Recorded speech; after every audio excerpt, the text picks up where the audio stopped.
Bueno, saludo a todos. Que Dios nos bendiga con su palabra. Que me dé gracia para poder ser claro y para que la iglesia sea edificada. Y como siempre saludamos a los que nos ven a través de internet. Dios los bendiga también. Y vamos a comenzar la segunda sección paralela. Ustedes saben que son 7 en Apocalipsis, 7 secciones que llamamos paralelas y progresivas, porque tratan todas de la misma época, es decir, desde que el Señor Jesús ascendió hasta su regreso, y progresivas porque cada sección, profundiza lo espiritual, y las últimas 2 secciones, sobre todo, también profundizan en el regreso del Señor y en los cielos nuevos y tierra nueva. Así que ahora, como les decía, vamos a comenzar la segunda sección y nunca debemos olvidar la anterior. También habíamos dicho que la primera sección era base de las siguientes. ¿Y qué es lo que vimos en la primera sección? Vimos a la iglesia en la tierra. Vimos lo que sufre la iglesia en la tierra. Pero también veíamos que Cristo estaba parado en medio de ella, controlando, vigilando, corrigiendo. Pero el Señor había dicho, en el mundo tendréis aflicción, y vimos que la iglesia sufría y sufre aflicción. Esas 7 iglesias representan a toda la iglesia a lo largo de la historia. Y la veíamos sufrir persecución, pobreza, injusticia, influencia de falsos maestros, también errores propios como la frialdad y la tibieza. Y ahora vamos a ver esa misma etapa, pero desde otra perspectiva. Vamos a verla desde la perspectiva celestial. Y la pregunta que surge cuando estamos en tribulaciones, cuando la iglesia pasa por injusticias y persecuciones, cuando parece que el mal gana, cuando parece que la injusticia triunfa, la pregunta es, si no te fijas, en la siguiente, ¿dónde está Dios? Esa es la pregunta clásica. ¿Dónde está Dios cuando sus hijos sufren? ¿Dónde está Dios cuando hay tanta injusticia? ¿Se olvidó de nosotros? ¿Dónde está Dios cuando, por ejemplo, Antipas, el testigo fiel, fue asesinado de esa manera tan cruel? ¿Dónde está Dios? Y la respuesta la tenemos en este capítulo. Dios está sentado en el trono. Eso es lo que la iglesia debe tener bien en claro. Dios está sentado en el trono. Es algo que constantemente leemos en la Escritura, pero que fácilmente se nos olvida. Primera de Crónicas 16:31 dice: alégrense en los cielos y gócese en la tierra, y digan en las naciones, Jehová reina. Salmo 93:1, Jehová reina, se vistió de magnificencia, Jehová se vistió, se ciñó de poder, afirmó también el mundo y no se moverá, firme es su trono, desde entonces tú eres eternamente. Y hay montones de pasajes donde se nos afirma eso, Jehová reina, Jehová reina. Y la iglesia deberá pasar tribulaciones, pero nunca deberá olvidar esta verdad. Jehová reina. Cuando vienen los problemas, cuando vienen las enfermedades, cuando viene la persecución, porque algo que nos va a dejar bien en claro la Escritura es que Dios, el que reina, el que está sentado en el trono, se utiliza justamente las tribulaciones para el perfeccionamiento de la iglesia, porque la iglesia está en un mundo pecaminoso y la iglesia misma tiene pecado. Y por medio de las tribulaciones, el Señor purifica a la iglesia. Por eso el apóstol Pedro dice en su primera carta, en el capítulo 1, versículo 6, aunque ahora por un poco de tiempo, si es necesario, tengáis que ser afligidos en diversas pruebas. Vamos a ser afligidos en diversas pruebas, si es necesario. Quiere decir que lo hace el Señor porque es necesario, para que sometida a prueba vuestra fe, mucho más preciosa que el oro, el cual aunque perecedero se prueba con fuego, sea hallada en alabanza, gloria y honra cuando sea manifestado Jesucristo. Y por eso también en el capítulo 4 él dice, no se sorprendan, no os sorprendáis cuando el fuego de la prueba venga sobre ustedes, como si fuera algo extraño, algo extraordinario. Eso es lo esperable. ¿Qué tal? Eso es lo que se espera, que pasemos por tribulaciones. Las tribulaciones enseñan a los hijos de Dios a confiar, a entender quién es el que lleva el control. En definitiva, lo que tenemos que saber con total claridad y nunca olvidarnos es lo que este capítulo nos dice. Hay alguien sentado en el trono. Hay alguien sentado en el trono. Vamos a ver que todo este capítulo y el siguiente, porque es necesario que leamos los dos capítulos juntos para poder entenderla en su profundidad, tiene muchas referencias al Antiguo Testamento. Los creyentes del primer siglo, ustedes saben, en su mayoría eran judíos, tenían mucho dominio del Antiguo Testamento, por eso estas visiones de Juan no resultaban para ellos difíciles de entender como nos resultan a nosotros. Entonces vamos a estar constantemente remitiéndonos a figuras del Antiguo Testamento. Bueno, ya lo vamos a ver, Ezequiel, Isaías, el Pentateuco. Ahora, la interpretación que hoy día está más en boga es la interpretación dispensacionalista. Ellos entienden que a partir de este capítulo en adelante, todo lo que relata se refiere a los últimos días. Cuando el Señor le dice a Juan, ahora en el versículo 1, sube acá, los dispensacionalistas interpretan que esta es una referencia al arrebatamiento. La iglesia entonces es arrebatada, según ellos, y como no se la vuelve a mencionar por ese nombre, entonces ellos entienden que todo lo que viene a partir de ahora no tiene que ver con la iglesia, sino con el pueblo judío en los últimos tiempos, en lo que se conoce como la tribulación y la gran tribulación.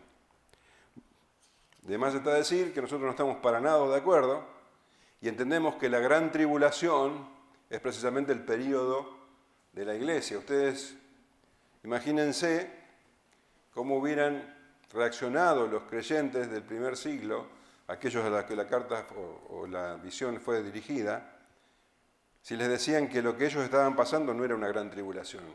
Los estaban matando, a sus hermanos los estaban tirando a los leones, pero según los dispensacionalistas no era la gran tribulación. La gran tribulación iba a venir mucho tiempo después, y no para la iglesia, sino para el pueblo de Israel. No estamos para nada de acuerdo con esa interpretación. Entonces, lo que vamos a leer ahora es una visión y es una visión simbólica. Sería un gran error ver esto como algo literal. No es una descripción del cielo lo que vamos a ver. No malinterpretemos esto, es una visión simbólica.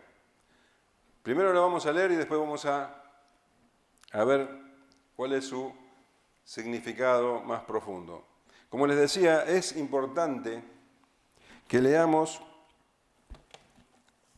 el capítulo 4 y el capítulo 5 juntos porque se refieren a una sola visión, una misma visión. Pero estas visiones de Juan son muy particulares porque tienen movimiento y se le agregan detalles. Entonces vamos a ver que Juan dice muchas veces, y miré y vi, ¿por qué? Porque a la visión que tenía se le fueron sumando otros detalles. Entonces, vamos a leer los capítulos 4 y 5 de corrido. Hoy, obviamente, solamente vamos a analizar el capítulo 4, si nos permite el tiempo. Pero la idea es que tengamos siempre en mente que la visión ocupa estos dos capítulos. Y después de esto miré, y aquí una puerta abierta en el cielo. Y la primera voz que oí, como de trompeta, hablando conmigo, dijo, sube acá, y yo te mostraré las cosas que sucederán después de estas. Y al instante yo estaba en el Espíritu, y aquí un trono establecido en el cielo, y en el trono uno sentado. Y el aspecto del que estaba sentado era semejante a piedra de jaspe y de cornalina, y había alrededor del trono un arco iris semejante en aspecto a la esmeralda. Y alrededor del trono había 24 tronos, y vi sentados en los tronos a 24 ancianos vestidos de ropas blancas con coronas de oro en sus cabezas. Y del trono salían relámpagos y truenos y voces. Y delante del trono ardían 7 lámparas de fuego, las cuales son los 7 espíritus de Dios. Y delante del trono había como un mar de vidrio semejante al cristal, y junto al trono y alrededor del trono 4 seres vivientes llenos de ojos delante y detrás. El primer ser viviente era semejante a un león, el segundo era semejante a un becerro, el tercero tenía rostro como de hombre y el cuarto era semejante a un águila volando. Y los 4 seres vivientes tenían cada uno 6 alas y alrededor y por dentro estaban llenos de ojos. Y no cesaban día y noche de decir, Santo, Santo, Santo es el Señor Dios Todopoderoso, el que era, el que es y el que ha de venir. Y siempre que aquellos seres vivientes dan gloria y honra y acción de gracias al que está sentado en el trono, al que vive por los siglos de los siglos, los 24 ancianos se postran delante del que está sentado en el trono y adoran al que vive por los siglos de los siglos, y echan sus coronas delante del trono diciendo, Señor, digno eres de recibir la gloria y la honra y el poder, porque tú creaste todas las cosas y por tu voluntad existen y fueron creadas. Y vi en la mano derecha del que estaba sentado en el trono un libro escrito por dentro y por fuera, sellado con 7 sellos. Y vi un ángel fuerte que pregonaba a gran voz, ¿quién es digno de abrir el libro y desatar sus sellos? Y ninguno, ni en el cielo, ni en la tierra, ni debajo de la tierra, podía abrir el libro ni aún mirarlo. Y lloraba yo mucho, porque no se había hallado a ninguno digno de abrir el libro, ni de leerlo, ni de mirarlo. Y uno de los ancianos me dijo, no llores, he aquí que el león de la tribu de Judá, la raíz de David, ha vencido para abrir el libro y desatar sus 7 sellos. Y miré y vi que en medio del trono y de los 4 seres vivientes y en medio de los ancianos estaba en pie un cordero como inmolado, que tenía 7 cuernos y 7 ojos, los cuales son los 7 espíritus de Dios enviados por toda la tierra. Y vino y tomó el libro de la mano derecha del que estaba sentado en el trono, y cuando hubo tomado el libro, los 4 seres vivientes y los 24 ancianos se postraron delante del Cordero. Todos tenían arpas y copas de oro llenas de incienso, que son las oraciones de los santos, y cantaban un nuevo cántico diciendo, digno eres de tomar el libro y de abrir sus sellos, porque tú fuiste inmolado, y con tu sangre nos has redimido para Dios de todo linaje y lengua y pueblo y nación. Nos has hecho para nuestro Dios reyes y sacerdotes, y reinaremos sobre la tierra. Y miré, y oí la voz de muchos ángeles alrededor del trono, y de los seres vivientes y de los ancianos, y su número era millones de millones, que decían a gran voz: el Cordero que fue inmolado es digno de tomar el poder, las riquezas, la sabiduría, la fortaleza, la honra, la gloria y la alabanza. Y a todo lo creado que está en el cielo y sobre la tierra, y debajo de la tierra y en el mar y en todas las cosas que en ellos hay, oí decir: al que está sentado en el trono y al Cordero sea la alabanza, la honra, la gloria y el poder por los siglos de los siglos. Los 4 seres vivientes decían amén, y los 24 ancianos se postraron sobre sus rostros y adoraron al que vive por los siglos de los siglos. Bueno, aquí tenemos entonces la visión que tuvo Juan. Él dice: después de esto, miré. Se refiere a la visión que vimos entonces anteriormente, a alguien parado en medio de 7 candeleros, ustedes saben. Después de esto miré, y he aquí una puerta abierta en el cielo. Y la primera voz que oí, como de trompeta, hablando conmigo, dijo: sube acá, y yo te mostraré las cosas que sucederán después de estas.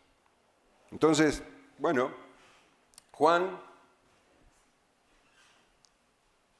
dice que después de haber tenido esa visión, miró y vio una puerta abierta en el cielo.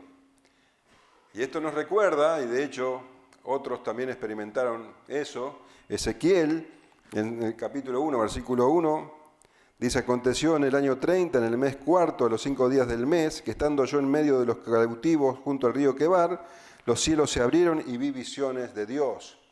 El mismo Señor Jesús, ustedes saben, cuando se bautizó, Él también vio los cielos que se abrían. Y aún Pedro tuvo una visión del cielo que se abría y que bajaba un lienzo. ¿Se acuerdan? Entonces, bueno, esto fue lo que vio también Juan. Y dice que mientras estaba viendo eso, esa puerta abierta en el cielo, escuchó la voz del Señor, la misma voz que había escuchado anteriormente, como una trompeta, como el sonido de una trompeta, una voz muy profunda, que le ordenaba subir. Ven acá, le dijo, y te mostraré las cosas que sucederán después de estas. Las cosas que sucederán después de la primera visión. No está diciendo las cosas que sucederán después de esta dispensación. No se está refiriendo a los últimos días.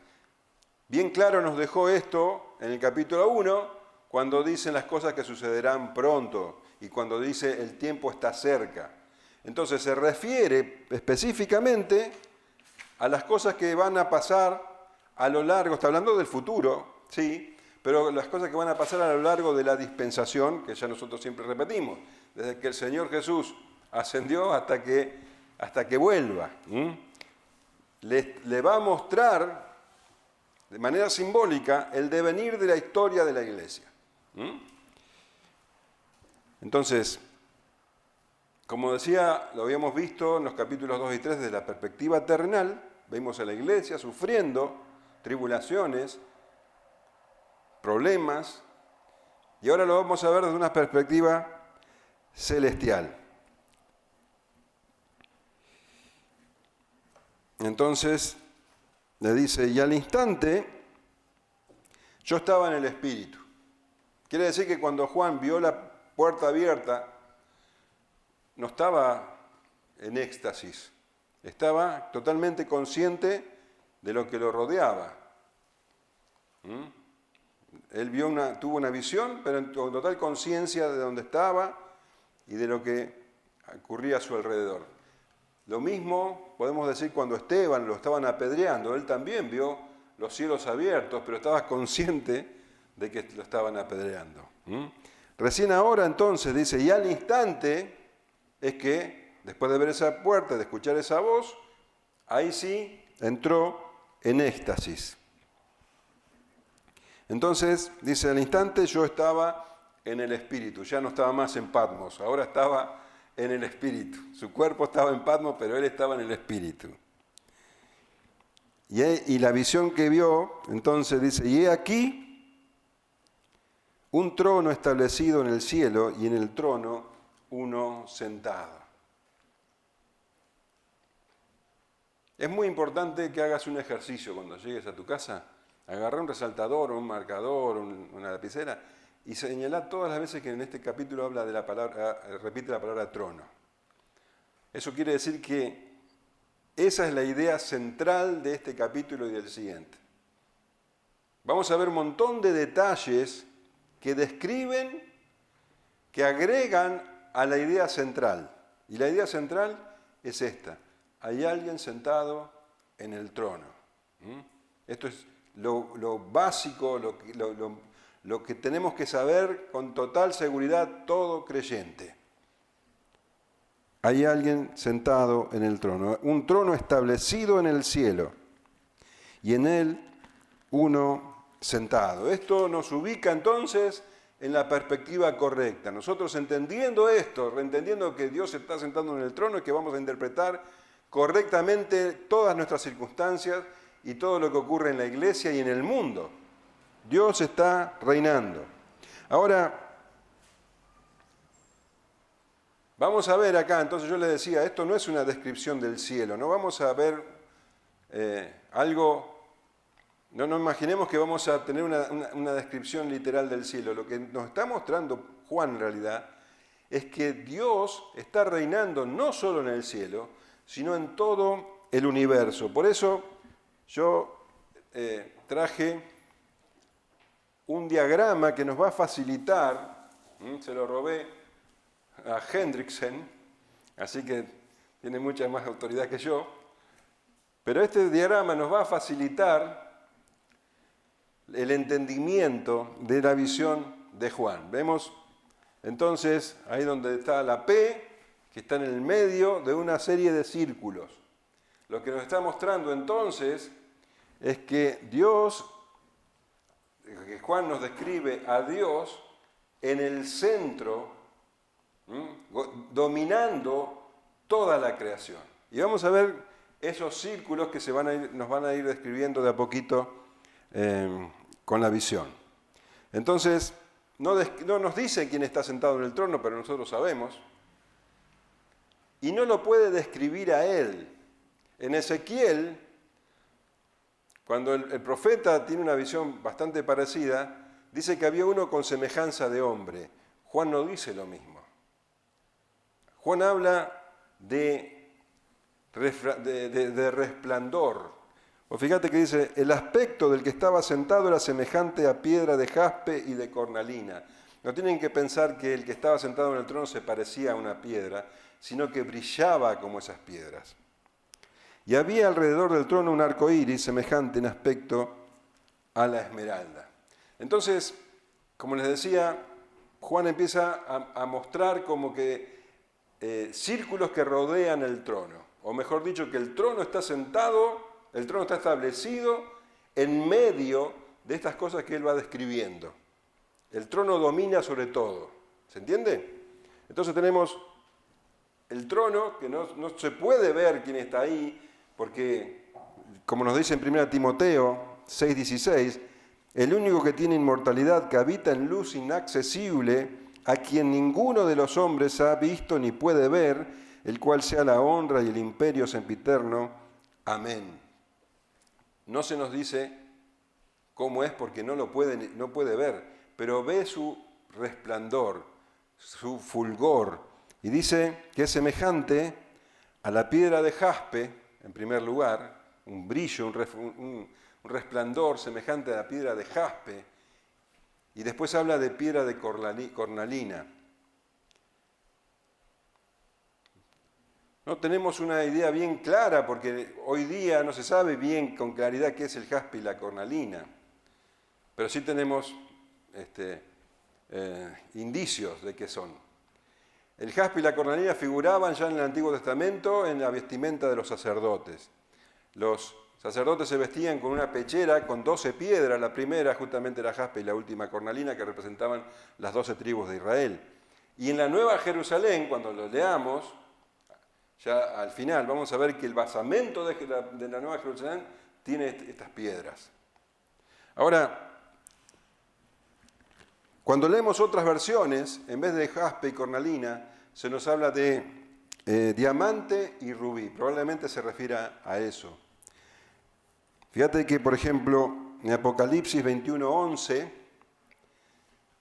habla de la gloria de Dios. Dice, teniendo la gloria de Dios, y su fulgor era semejante al de una piedra preciosísima como piedra de jaspe, diáfana como el cristal. Tiene las características del diamante. Diáfana quiere decir transparente. El diamante, bueno, nosotros no estamos tan habituados a ver diamantes, pero bueno, tenemos la idea, hemos visto por lo menos en películas o alguna vez habrás visto un diamante, es como un vidrio, un cristal muy brillante. Bueno, vos imaginate a la luz del sol en mediodía dando de lleno en ese diamante el resplandor enceguecedor que puede llegar a dar. Bueno, esta es la idea. Cuando él vio el trono, un resplandor dice, como piedra de jaspe, un resplandor transparente, blanco, que de hecho esa blancura, esa transparencia, habla de la pureza y de la santidad de Dios. Entonces, bueno, acá está representado como el primer círculo, lo que rodeaba a Dios, entonces era su gloria, el que está sentado en el trono, su gloria que refleja su santidad. Y la cornalina, que con toda seguridad es el rubí, ustedes saben que el rubí es rojo, y el rojo simboliza juicio. Entonces tenemos a Dios sentado en el trono, rodeado o resplandeciente con su justicia, con su santidad, pero también con juicio. La santidad de Dios, y eso es un tema de todo Apocalipsis y lo vamos a ver con detalle a lo largo del libro, la santidad de Dios se manifiesta a través de los juicios. Entonces, lo primero que Juan ve entonces es eso, el resplandor de la gloria de Dios en santidad, pero también en juicio.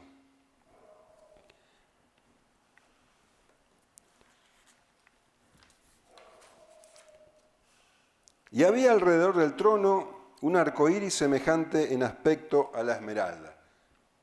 Un arco iris. Y ustedes saben lo que significa un arco iris.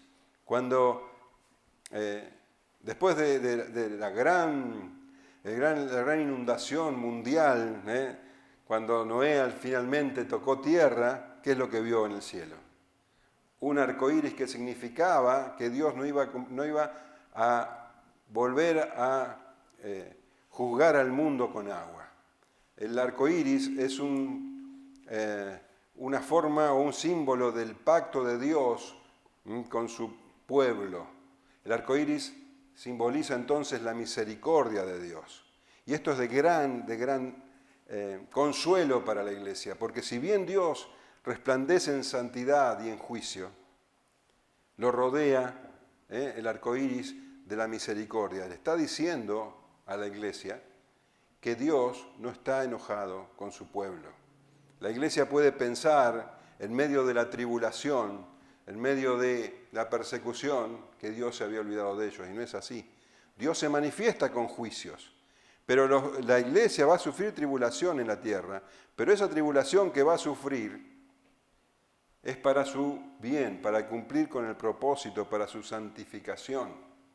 Dice Romanos 8:28, y sabemos que los que aman a Dios, todas las cosas los ayudan a bien, esto es a lo que conforme a su propósito son llamados. Y entre esas cosas que son para su bien, en el versículo 35 enumera tribulación, angustia, persecución, hambre, desnudez, peligro o espada. Entonces, Dios está sentado en el trono, Dios está reinando el universo y lo rodea su gloria de santidad, pero también de juicio y de misericordia.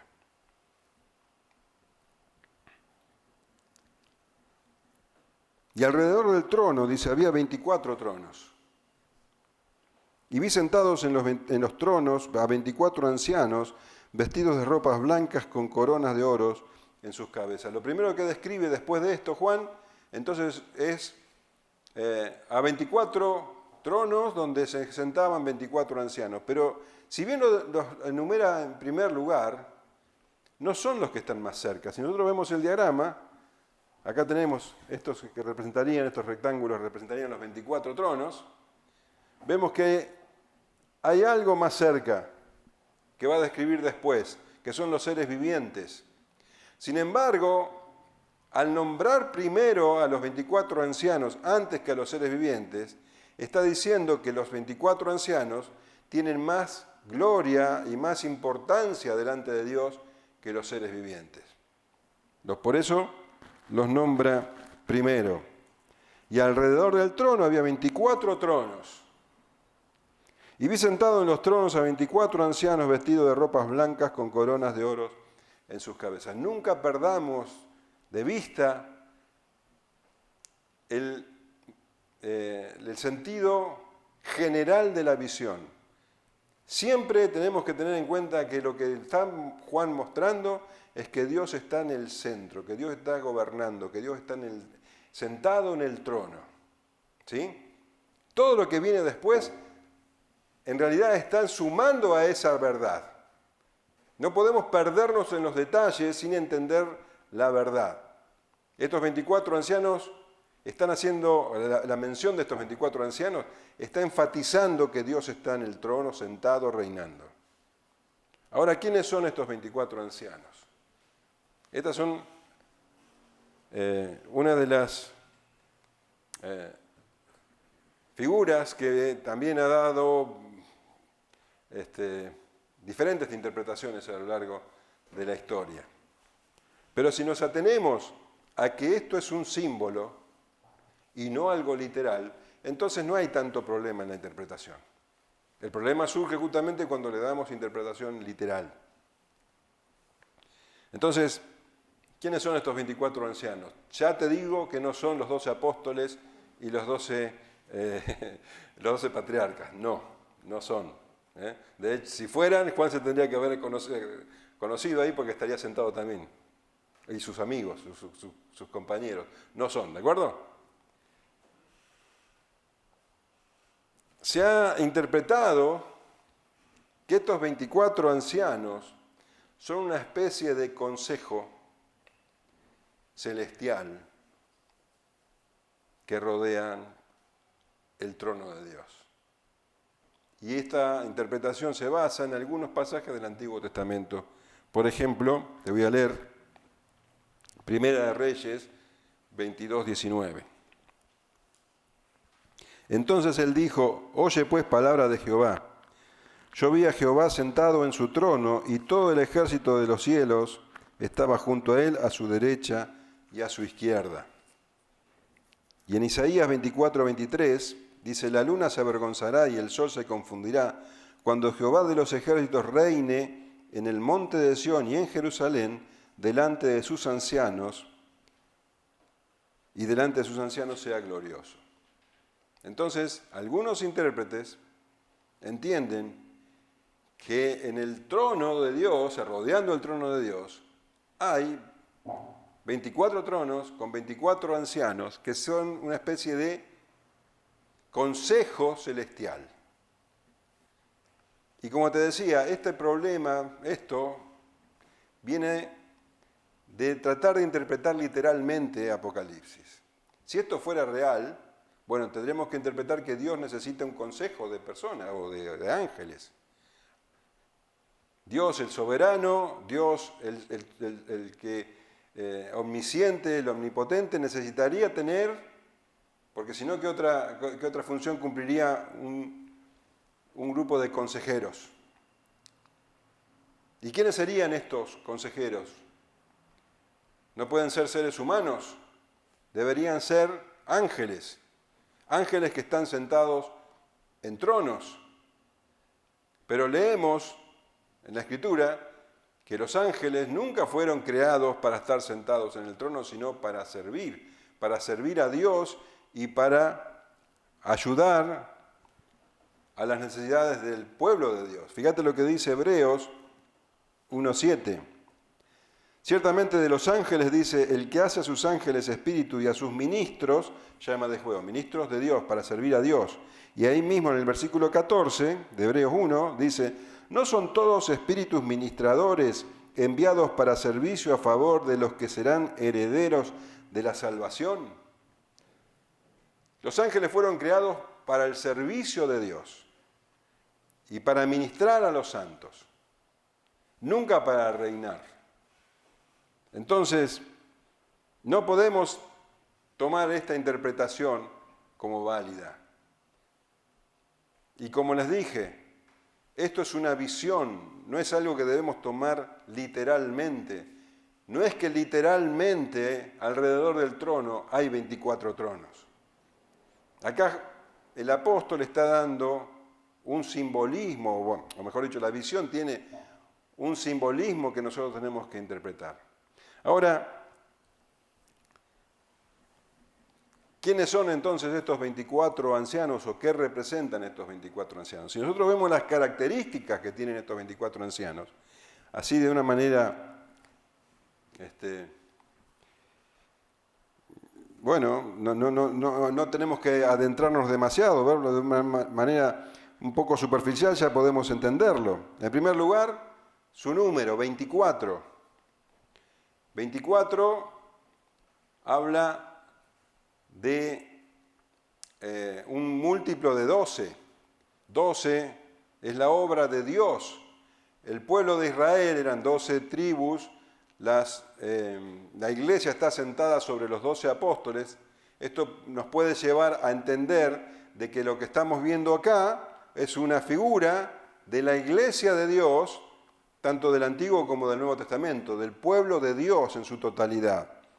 Pero vamos a ver si esto tiene algún asidero. A ver, tenemos vestidos con ropas blancas. Ustedes saben que constantemente el Señor está diciendo, lo veíamos en los capítulos 2 y 3, que iba a dar ropas blancas a su pueblo, que habla de la pureza, de la santidad. Nos muestra que están sentados en lugares celestiales. ¿Les suena eso? Efesios capítulo 2. Nos dio vida juntamente con Cristo y nos sentó en lugares celestiales. Tienen coronas, pero no son coronas de rey, son coronas de triunfador, de vencedor. Las coronas que se le daban, esas coronas con hojas ¿de qué eran? De laurel, que se le daban a los vencedores en las carreras, estéfanos en griego. Y también lo leíamos en las cartas a las iglesias, que al vencedor se le daría una corona. En 1 Corintios 9:25, Pablo dice, todo aquel que lucha, de todo se abstiene, ellos a la verdad para recibir una corona corruptible, pero nosotros una incorruptible. La iglesia recibirá su corona. También 1 Pedro 5:4 dice, y cuando aparezca el príncipe de los pastores, vosotros recibiréis la corona incorruptible de gloria. Ropas blancas, coronas, están sentados en lugares celestiales. Y cuando vemos qué es lo que están haciendo, qué es lo que hacen constantemente, es adorar a Dios. Entonces, todas estas cosas, el lugar de privilegio que tienen delante del Padre, al estar sentado en el trono, en tronos, está hablando de que reinarán, y esa es una promesa que Dios tiene para su pueblo. En 2 Timoteo, por ejemplo, 2:12 dice, si sufrimos, también reinaremos con Él. Si le negaremos, Él también nos negará. Entonces, todas estas cosas nos llevan a pensar que definitivamente no son ángeles estas personas, estos 12 ancianos, estos 24 ancianos, pero que sí son una figura, un símbolo de la iglesia, de su pueblo glorificado. Y el hecho de que están tan cerca del trono y que Dios le ha dado tanta importancia, creemos que verdaderamente ese es el significado de estos 24 ancianos. Estos 24 ancianos simbolizan el pueblo de Dios en gloria.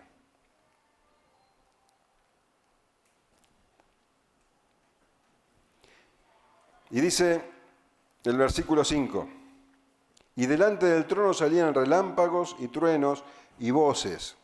Bueno, estamos acostumbrados a leer que cuando vemos la manifestación de Dios aparecen estas cosas. Ya desde el Éxodo, ¿te acordás? Cuando estaban en el monte se veían truenos y relámpagos, se escuchaban voces. Habla de poder, habla de juicio.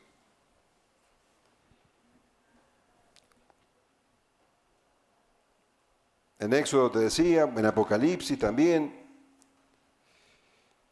vemos que estas cosas suceden cuando Dios se manifiesta.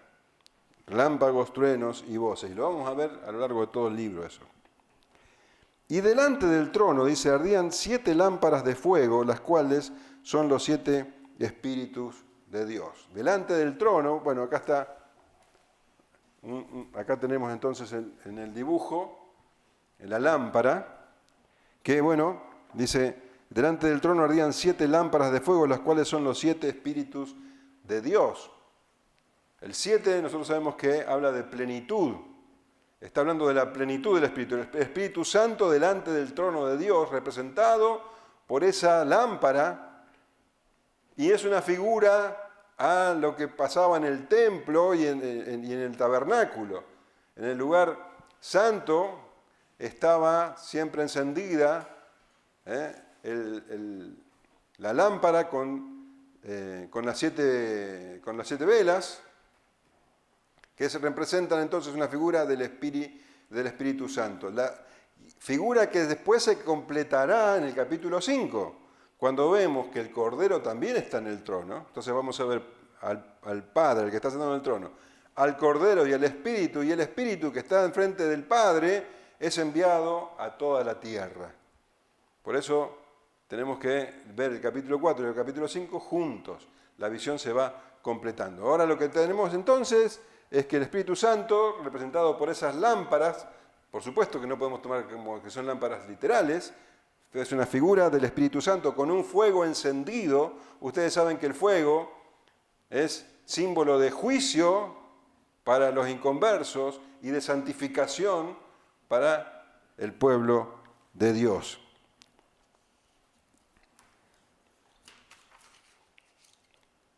Y delante del trono, dice, había como un mar de vidrio semejante al cristal. Ahí tenemos esos 2 circulitos. Representan entonces este mar, dice, un mar de vidrio semejante al cristal. Bueno, como todo, tienen algunas diferentes interpretaciones. El hecho es que lo que Juan ve ahora, a él mismo le resulta difícil de explicar. Y delante del trono había como un mar de vidrio, dice la Reina Valera. Kistemaker, cuando hace su traducción, dice, y delante del trono era, por así decirlo, un mar de vidrio como cristal. Por así decirlo, algo difícil de describir. Barclay, cuando también en su traducción dice, y delante del trono había lo que yo llamaría un mar de vidrio como cristal.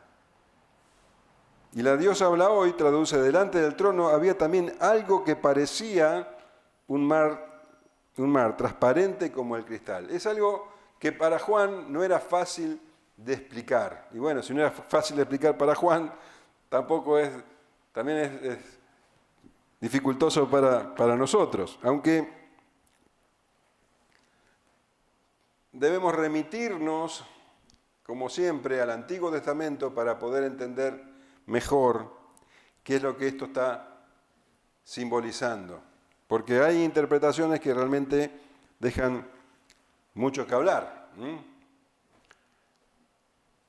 Hay algunos que dicen incluso que ese mar es el mar donde de donde sale la bestia del capítulo 13, que no tiene ningún asidero porque estamos hablando de la santidad de Dios, donde puede haber una fuente de mal tan cerca. Entonces mejor nos vamos al Antiguo Testamento y vemos que en el tabernáculo, si tenés una foto por ahí, ahí tenés. Bueno, este es el templo. En el tabernáculo, ustedes saben, el tabernáculo era una tienda, había una fuente de bronce cerca del altar, donde se ofrecían los sacrificios, donde se debía purificar el sacerdote. Pero en el templo de Salomón se nos habla que esa fuente ya no se nos habla de fuente, se nos habla de mar. Fíjate, en 2 Crónicas 4:2,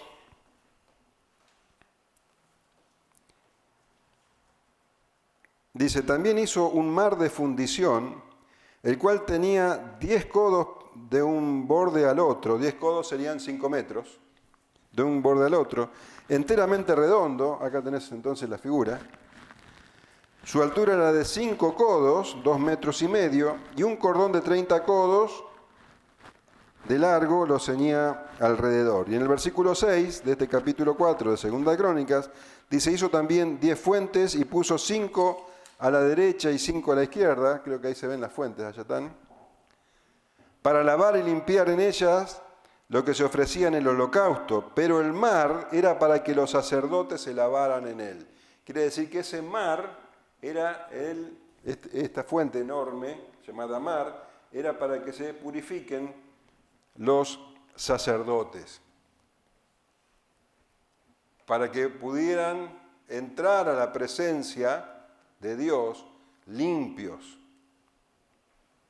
Entonces, lo que Juan está describiendo, algo parecido a un mar, dice, algo como un mar de vidrio semejante al cristal. El vidrio, en la época de Juan, no es como nosotros lo vemos ahora. El vidrio era completamente oscuro. El vidrio transparente era carísimo, era como el oro de caro. Entonces era algo extremadamente valioso. Ese mar, entonces, si tomamos en cuenta que para el Antiguo Testamento el mar que estaba en el templo era de purificación, ese mar habla de la santidad de Dios. Y también nos está hablando de la distancia que hay entre Dios y su creación, en la santidad de Dios, el Dios santo, y los hombres pecadores. No hay manera de que los hombres pudieran cruzar ese mar para ir a la presencia de Dios. Por eso dice la Escritura que aquí lo único que tiene poder purificador, el mismo poder, o sea, lo mismo que esta fuente, este mar hacía con los sacerdotes, lo único que nos puede limpiar a nosotros, ¿qué es? La sangre de Cristo. Y leemos en Apocalipsis 7:14, yo le dije, Señor, tú lo sabes, y él me dijo, estos son los que han salido de la gran tribulación, y han lavado sus ropas y las han emblanquecido en la sangre del Cordero. Entonces, ese mar imposible de traspasar para el hombre, ese mar que separa al hombre, ese mar que simboliza la santidad de Dios y que no permite que el hombre se acerque a él, para los que han sido lavados con la sangre del Cordero, ahora esa distancia, ese mar, se puede cruzar. Y por eso leemos en el versículo 2 del capítulo 15, y vi también como un mar de vidrio mezclado con fuego. Y a los que habían alcanzado la victoria sobre la bestia y su imagen y su marca y el número de su nombre, en pie sobre el mar de vidrio con las arpas de Dios. Aquellos que ese mar imposible de cruzar, ahora es posible mediante la sangre del Cordero, que lava nuestras ropas, como esa fuente prefiguraba en el Antiguo Testamento, lavando a los sacerdotes, que nos limpia de pecado para poder acceder a la presencia de Dios. Y junto al trono y alrededor del trono, 4 seres vivientes, llenos de ojos delante y detrás. El primer ser viviente era semejante a un león, el segundo era semejante a un becerro, el tercero tenía rostro como de hombre y el cuarto era semejante a un águila volando. Y los 4 seres vivientes tenían cada uno 6 alas y alrededor y por dentro estaban llenos de fuego. De ojos.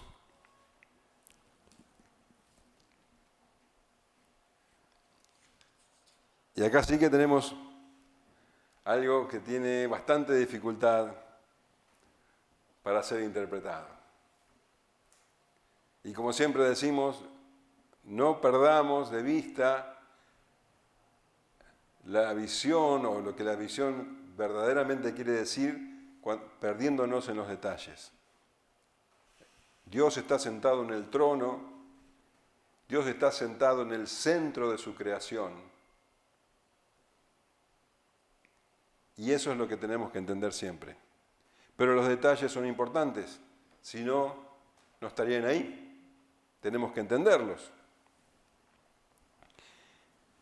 Y dice, y junto al trono y alrededor del trono, cerca del trono. Hay otras personas que dicen dentro del trono, o sea, muy cerca del trono, están estos 4 seres vivientes.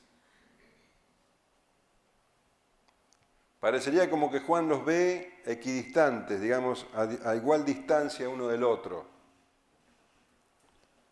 Alrededor del trono 4 seres vivientes llenos de ojos, delante y detrás. Llenos de ojos. El primer ser viviente era semejante a un león. Qué difícil entender, ¿no? Alguien semejante a un león, lleno de ojos. El segundo, semejante a un becerro. El tercero tenía rostro como de hombre y el cuarto era semejante a un águila volando. Y los 4 seres vivientes tenían cada uno 6 alas. Y alrededor y por dentro estaban llenos de ojos. Bien. Qué difícil. ¿Quiénes son? Los padres de la iglesia le hicieron fácil. Los primeros intérpretes entendieron que estos 4 seres vivientes representaban a los evangelios. Y esa idea estuvo hasta bien entrada la Edad Media, y si ustedes buscan, googlean como se dice, van a encontrar cuadros de esa época con esos seres vivientes simbolizando los evangelios. El problema es que los intérpretes de esa época, Orígenes, Victorino y todos esos, no se ponían de acuerdo de cuál ser viviente representaba a qué evangelio. Así que bueno, ya ahí teníamos problemas. Es muy difícil la interpretación, pero de algo tenemos que estar seguros, son muy parecidos a los seres vivientes que aparecen en Ezequiel. Si vos te fijás, en Ezequiel capítulo 1 y en capítulo 10, vas a encontrar muchas semejanzas.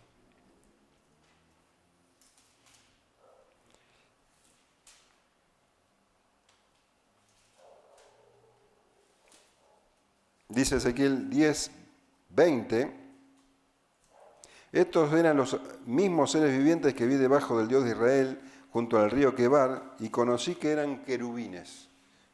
Ezequiel los llama seres vivientes, pero a la vez les pone nombre. Dice, son querubines. Él se dio cuenta de que esos seres vivientes eran querubines.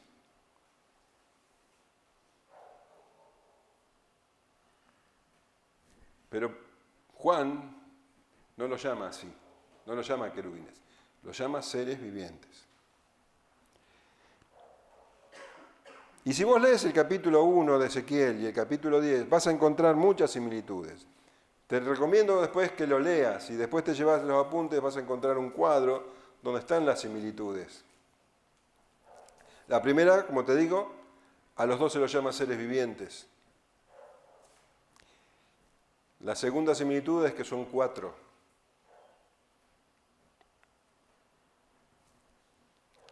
La tercera similitud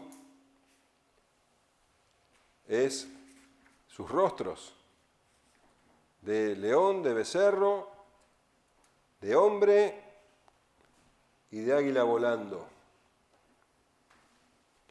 También salta a la vista que están muy cercanos al trono de Dios. Los dos, los dos pasajes donde se ven estos seres vivientes.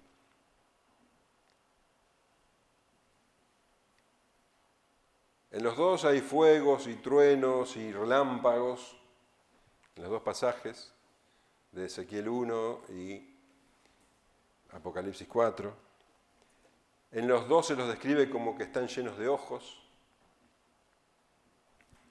Y en los dos aparece un arco iris. O sea que hay grandes similitudes. Tantas similitudes que algunos estudiosos muy importantes no dudan en afirmar que los seres vivientes de Apocalipsis son querubines. Sin embargo, así como hay similitudes, también hay diferencias. Si vos te fijás, los seres vivientes de Apocalipsis tienen 6 alas, y los de Ezequiel 4. Y los seres vivientes de Ezequiel tienen 4 caras. Una de hombre, otra de becerro, otra de león y la otra de águila volando. Mientras que los seres vivientes de Apocalipsis tienen una sola cara. Son 4 seres vivientes con una cara cada uno, con los que acabo de nombrar.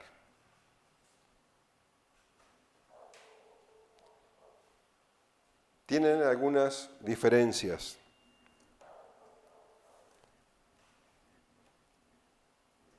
Los querubines aparecen en la Escritura como guardianes de la santidad de Dios. No que Dios necesite un guardián, sino que, por ejemplo, si vos te acordás de Génesis, capítulo 3, cuando el huerto fue dejado, cuando Adán y Eva fueron echados del huerto, ¿te acordás que se puso de guardia ahí para que no se vuelva, nadie entre?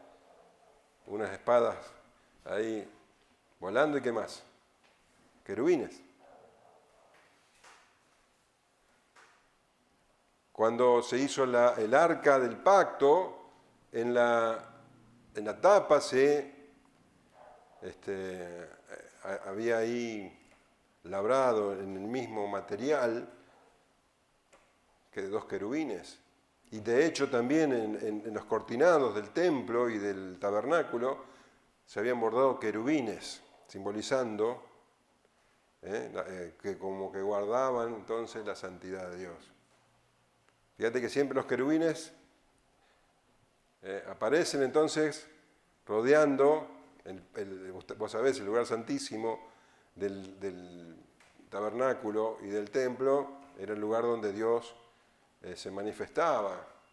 Entonces los querubines entonces rodeando ese lugar. Y ahora vemos a estos seres vivientes y muchos se identifican con los querubines, pero te decía, tienen algunas diferencias con los querubines. Además, resulta que aparecen en el Antiguo Testamento otros ángeles muy impresionantes que también se los puede asociar a estos seres vivientes de Apocalipsis. Los encontramos en Isaías capítulo 6, versículo 1 en adelante. Si querés lo buscás y lo leemos, ¿qué te parece? Isaías 6.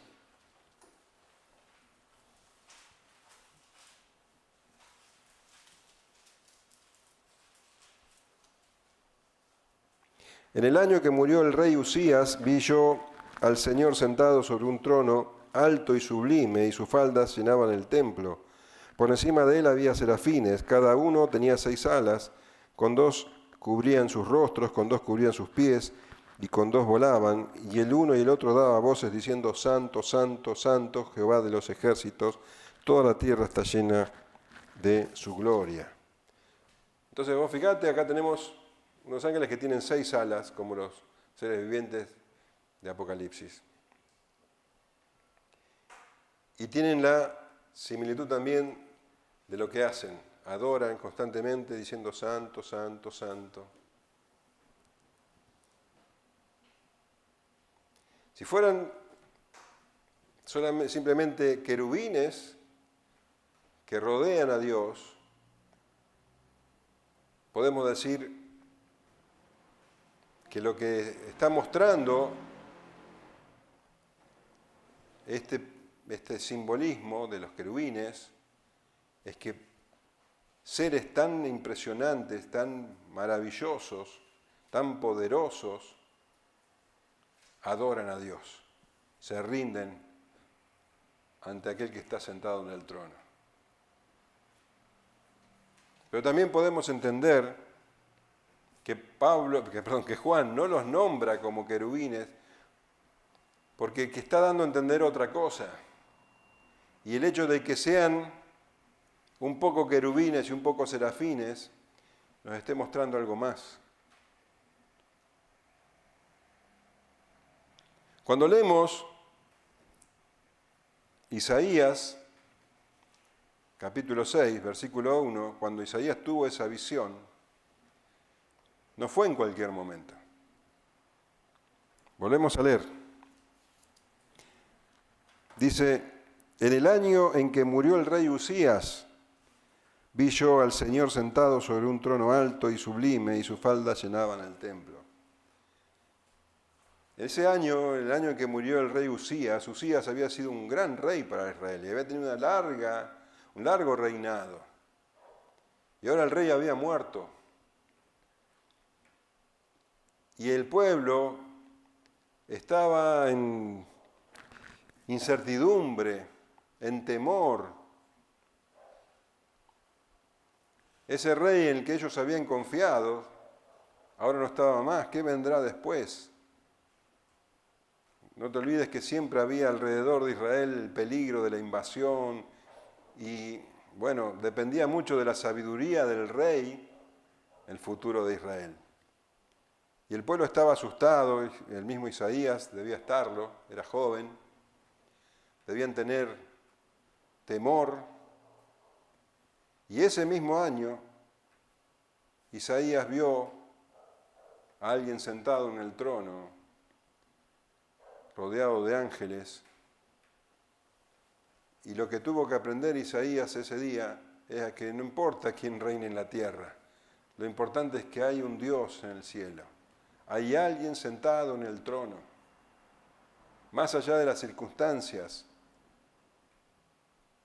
Aprendió que lo importante no es lo que se ve, sino lo que no se ve, que debía confiar en aquel que está sentado en el trono. Y cuando Ezequiel tuvo esa visión, si querés lo leemos, Ezequiel capítulo 1, versículo 1.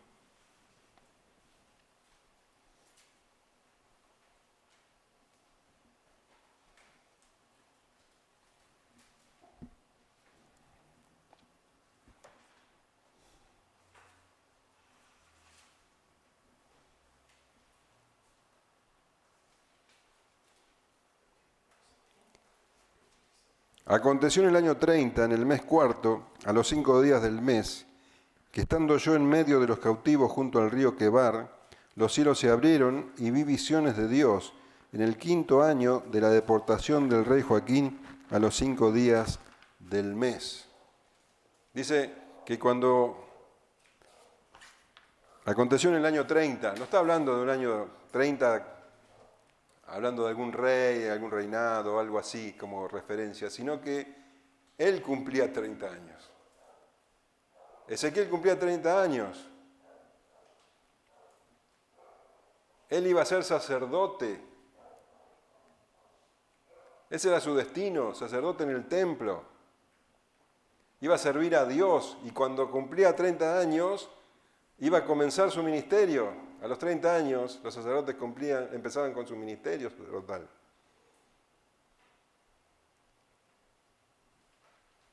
Y resulta que no había templo, estaban cautivos en Babilonia, desahuciados, tristes, y más que nadie él en ese tiempo donde debería haber comenzado su sacerdocio. ¿Dónde estaba Dios? ¿Cómo el pueblo de Dios iba a estar cautivo? ¿Qué pasó? ¿Se olvidó Dios de su pueblo? Y fue allí que Ezequiel tuvo esa visión, en Babilonia. Dios no estaba encerrado en un templo. Dios no estaba solamente en Jerusalén, Dios también estaba reinando en Babilonia. Y eso fue lo que vio. Vio a Dios rodeado de sus ángeles en Babilonia. Y Ezequiel a partir de ese día no fue sacerdote, fue profeta. Todo lo que Ezequiel pensó que iba a hacer no era. Dios tiene sus propósitos.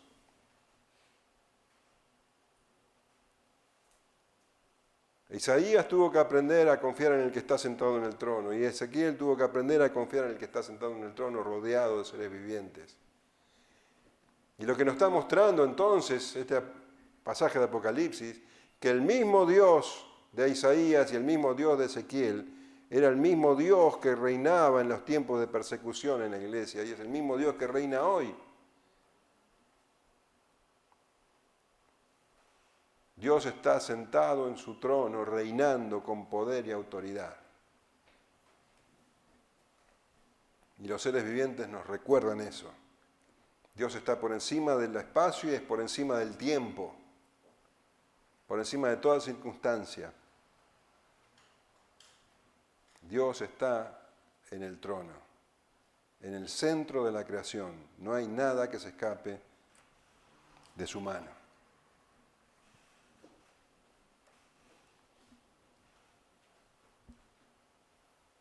Pero hay otra interpretación.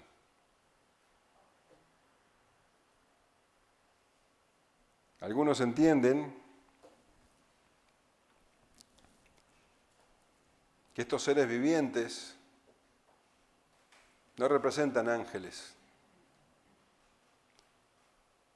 La palabra para seres vivientes es so, que quiere decir vida o vivo. Y son 4. ¿Vos sabés lo que significa el número 4? El número 4 significa mundo. Habla de los 4 puntos cardinales. Habla de los 4 vientos, de los 4 rincones de la tierra. Habla de todo el mundo. Entonces, muchos estudiosos muy serios entienden que estos seres vivientes representan a la creación redimida, así como los 24 ancianos representan a los hombres redimidos. Estos 4 seres vivientes representan a la creación, a la vida redimida.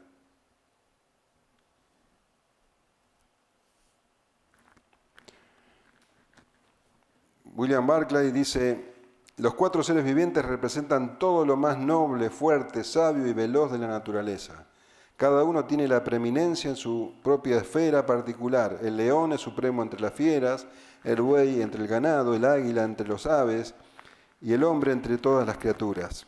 Los animales representan toda la grandeza y la fuerza y la belleza de la naturaleza a la que vemos aquí sirviendo y alabando a Dios. Bueno, Bonnet y Schroeder están de acuerdo.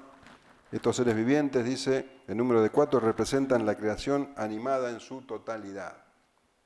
La creación redimida. Y dice que estos seres vivientes dan constantemente gloria a Dios. Santo, santo, santo es el Señor Dios Todopoderoso, el que era, el que es y el que ha de venir. Y nos muestra la Escritura que la creación, aunque todavía no está cumpliendo el rol para la que fue creada por causa del pecado, la creación muestra la gloria de Dios. Fíjate, por ejemplo, el Salmo 148.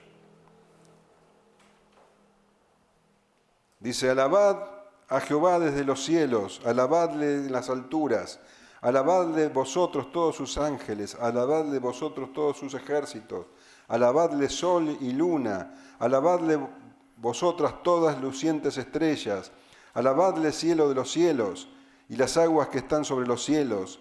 Alaben el nombre de Jehová, porque Él mandó y fueron creadas. Los hizo ser eternamente y para siempre, les puso ley que no será quebrantada.